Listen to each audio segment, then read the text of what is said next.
Are you struggling to get a Scrum Master or Agile coach role this year?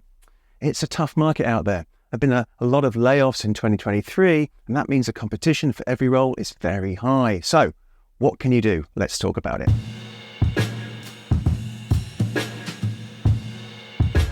Now, I've had contact with many people who are struggling for work, and it's affecting their health, not to mention the financial strain. Well, my message is stay strong. There are things you can do, which I'll get onto shortly. Now, these things go in cycles, and I do believe from Q2 next year, things will pick up. But first, what's driving this?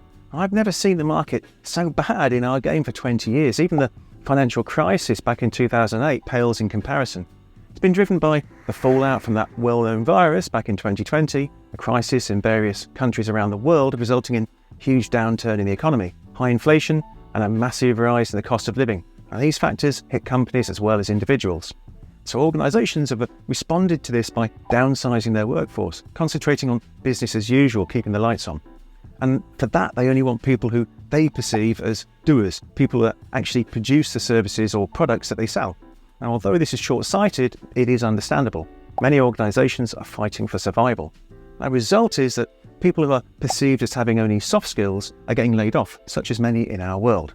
Scrum Masters and Agile coaches are often looked on as having these soft skills.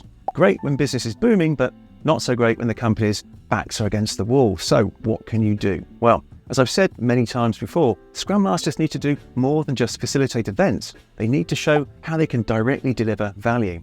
And my advice is to learn some hard skills. Now, I don't necessarily mean they're hard to learn. I mean that they produce tangible output results. So for example, data analytics. As a Scrum Master, you'll have been deeply involved in metrics, producing reports, right?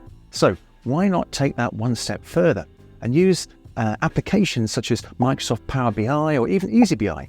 This will allow you to produce business reports that may typically have been done by a dev on the team. You'll certainly have been using Agile tools, so why not take that a step further? And whether you're using Jira as your DevOps or whatever else, learn them properly. Learn how to automate tasks, workflows, etc. Learn how to set them up and configure them.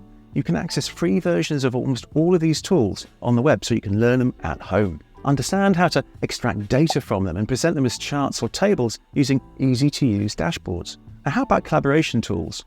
You'll certainly have had the exposure to some of them, Mural, Miro, even Microsoft Whiteboard. Again, you can access all of these things for free on the web, so you can learn them at home. Now, with these collaboration tools, you can create engaging workshops by creating templates that you can reuse time and again. So start using them. You'd be surprised how engaging they can be made. 10 years ago, all you needed to get a Scrum Master role was a certificate, but things have changed so much. Now, you need to be more than just a Scrum Master. You've got to be able to bring something else to the party, so you need to upskill. I get into generative AI like ChatGPT. Again, free tools you can use at home. So learn them and understand how they can help you. Now, what about low code? Research it, use it. An example of low code is Microsoft Power Apps. So why not start there? I think back to a time before you were a Scrum Master. What did you do? What skills did you have? And how can you surface these skills in what you do, even if it doesn't naturally fit under the purview of a Scrum Master? Also look further afield. Don't just concentrate on Scrum Master or Agile coach roles. Look at Agile PM or Delivery Manager roles. Many of those roles want and require Agile ways of working. Now, search the job boards for any mention of Agile and take a hard look at the roles that come back and have a think if you could do any of them. Yeah, it's a tough market. You've got to make some compromises. Now, update your CV with these skills and have more than one CV so that you can target particular roles. For example, don't send your usual Scrum Master CV if you're applying for an Agile PM role. Tailor it accordingly. Also, I know many of you out there have had less than great experience with agents. Now, I'd recommend picking 2 or 3 agents that you think are reputable and striking up a relationship with an individual there.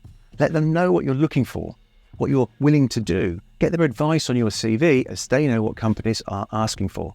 Now, put yourself in an agent's shoes. They literally get thousands of CVs for Scrum Master roles, and they can only send a handful of CVs to employers. So most of the CVs they receive are simply binned by the computer scanning them. But if they know you, if you've got a relationship with you, they are far more likely to recommend you. And remember, if you get an interview, concentrate on solid real-life examples of how you've added value. Don't talk theory. Companies' quest to go Agile may well have peaked. It's possible that we'll never return to the days when Scrum Master and Agile coach roles were plentiful, but organisations still need these ways of working.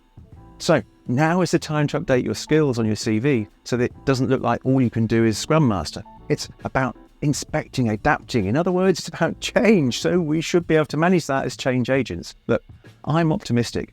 There are signs of economies recovering, and I believe it will get better sometime in Q2 next year. Now, check this video out to see what a Scrum Master should be doing every day. And don't forget to like and share. It really makes a difference. Okay, that's it for this one. Stay strong, stay safe, and as always, stay humble. Thank you so much for watching. Have a wonderful day, and I'll see you next Thursday for another Agile Thought.